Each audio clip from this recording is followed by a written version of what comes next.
This is not an e-bike. This thing is a tank. We are absolutely flying right now.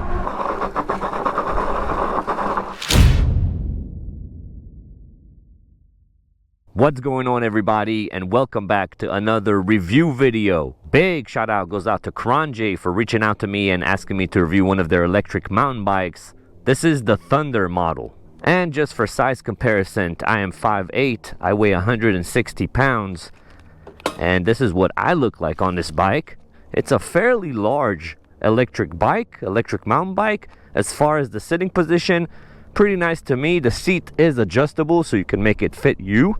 As far as the suspension, we do have an adjustable fork that's on the higher end of generic forks, and it feels actually pretty nice. Of course, we're going to be testing everything today. In this review, I'm going to go over everything there is to know about this electric mountain bike. I'm going to talk about the specs. I'll do a speed test, a brake test. I'm going to ride around and talk about the riding experience, and we're going to take it on a little mini off-road trail just to test its off-road capabilities. There will be chapters down below, so feel free to skip around to whatever part is of interest to you. But first, let's get started with the specs.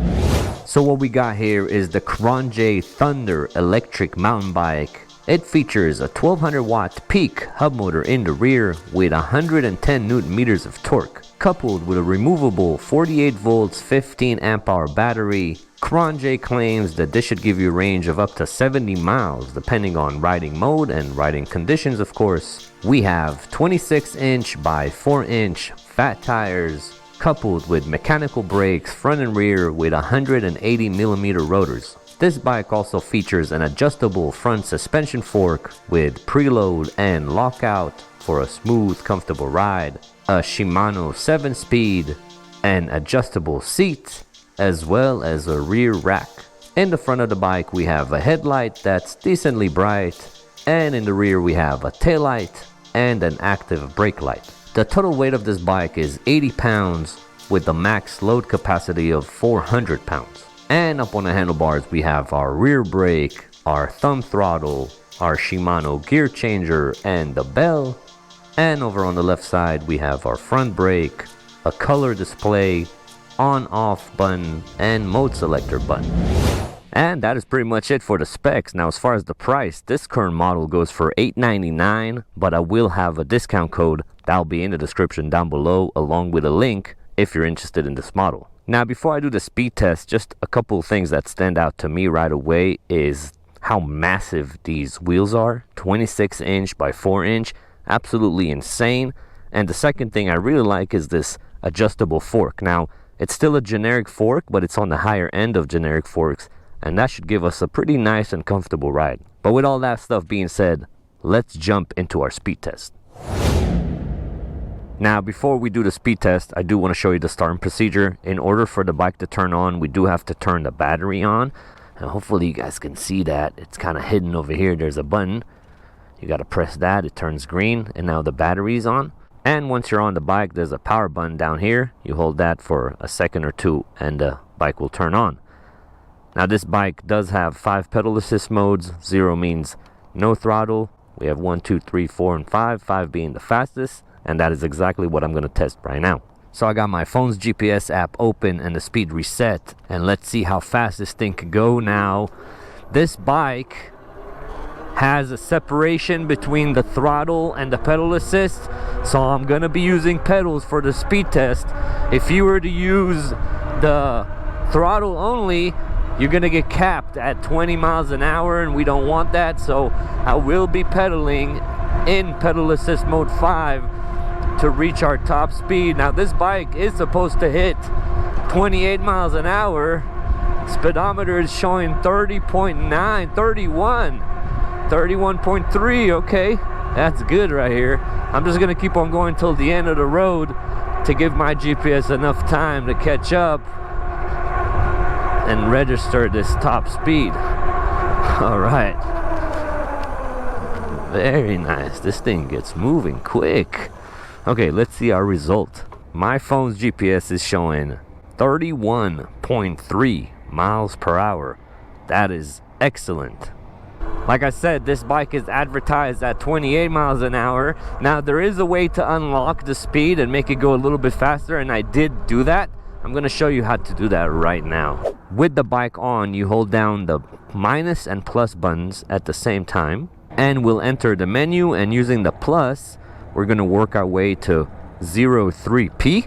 Now mine is already at 32 miles an hour, but in order to change that, you hit the power button, and now you can go anywhere from 12 miles an hour all the way up, or go down to 32 miles an hour, and then we just hit the minus and plus buttons again, hold them, and the bike will reset itself. Now we're unlocked, and that is what I did in order to hit 31.3 or whatever it was.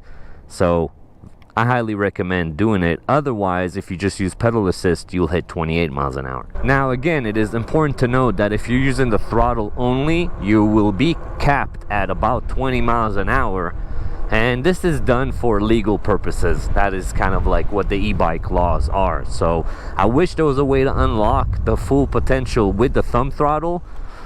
Unfortunately there isn't, but anyways, that was our highly successful speed test. Now let's do our brake test. These are mechanical brakes, which means they can be adjusted. What I like about them is the rotor, 180 millimeters. That is pretty nice. But with that being said, I'm making my way up to about 20 miles an hour and braking in 3, 2, go. Ooh, that rear locked up right away. So from that light pole to where I'm at, we're looking at about 15 to 18 feet of stopping distance from about 20 miles an hour. Now, one thing to keep in mind is that these brakes are brand new, so they should get better with time as they bed themselves in, and you should expect and see better results. But anyways, that was our brake test. Now let's talk about the riding experience. And this bike, man, is so big. You feel like you're the king of the world, sitting very high up, especially with these huge tires. That should make for an interesting off-roading experience. On the road, pretty nice and fairly agile for its size. And as far as stability, let's see. Oh yeah, pretty stable. See how it does over a bump. Yeah, pretty stable. This thing is literally like a tank. Let's see how the suspension handles over here. Oh man, very, very smooth. Let's see how it does with a jump over here. Yeah, very good. Even though it's a generic fork, like I said earlier, it's on the higher end of generic forks. As far as the sitting position and the seat, very comfortable for me right now. Again, the seat is adjustable, so you can kind of make it fit yourself. As far as the seat itself, let's call it medium stiffness. The good thing about it is it's very wide. As far as the power, look at this.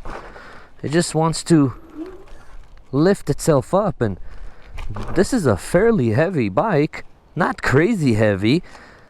You can still lift it, but man, it has decent enough power. Now, the one thing I've noticed is that the throttle is separated from the speed modes. So if you're in pedal assist mode 1 and you hit the throttle, you're gonna get the full power of the bike, which personally I like that, because sometimes you kind of want to ride chill at a lower power level, but you need that extra power just for a split second, and it's nice to be able to just hit the throttle and get it instead of clicking around and going to your desired speed mode. So I like that feature. As far as the pedal assist response, let's see. I got my left foot forward, half, 1 revolution. Okay, 1 revolution and the pedal assist kicks in, and it actually gets going pretty quick. All right, now it is time for our off-road test. And let's see if we have enough power just with the thumb throttle. And we'll see if I have to be using pedals at all. I also want to test out the suspension and see how that does. Now with these huge tires, we're supposed to be rolling over everything, and so far it's pretty decent over here. Might have to use pedals over here to get a little bit more speed. All right. Okay, now we have our first obstacle, in the form of a pretty steep hill. Let's see what can we do over here. Does the motor have enough power? Come on, slow down a bit. But it kind of made it. I did have to use my pedals. And here we are, starting to gain speed a little bit. You definitely feel on top of everything riding on this bike, that's for sure. All right, that one better than expected. Power wise, even if I just use the thumb throttle and the tire being huge, this thing is flying. All right, well, that went better than I expected. It did struggle a little bit with that hill climb. Now, it may not seem like it on the GoPro, but it's pretty steep, and this trail is demanding. Whew. I wouldn't recommend taking it on something more extreme than this. Now, if you got some local trails that aren't too extreme, this should be sufficient enough, but I wouldn't take it on anything too crazy. Now, I usually like to stop after an off-road section and just test like the headset mainly, which is pretty solid. See if anything got loose. Fender's still okay, tires are okay. Yeah, looks pretty decent. So, what do I think about the Qronge Thunder electric mountain bike? Let's do things I like, things I don't like, and is this thing good value for money or not? I'll start with things I like. I like the overall design of this bike. It is massive. It literally looks like a tank, not an e-bike. I like the power of the motor, and I do like the speed. I always say this in my reviews. When you're going 25 miles an hour and faster on these things, it feels like you're flying. So 31.3 or whatever it is that I hit feels absolutely great. It actually feels like you're moving. I also like the front suspension. Now, yeah, of course, it's not the best suspension in the world. There's way better forks, but for what you're getting here and the price, that is a very nice and comfortable fork. I also really like how comfortable the saddle is. Pretty comfortable, and should also break in with time and become even softer. And I also really like that rear rack. Now, you don't have to install it. It's optional, but if you don't install it, you will lose the rear light, so keep that in mind. Now, some people like it, some people don't. Again, you don't have to install it. And I really like the color on this thing. The paint job on this bike is absolutely beautiful. I really like it. Very, very unique. But now let's do things I don't like, and I always try to find at least one, just so I'm honest with you guys. In this case, there are a couple.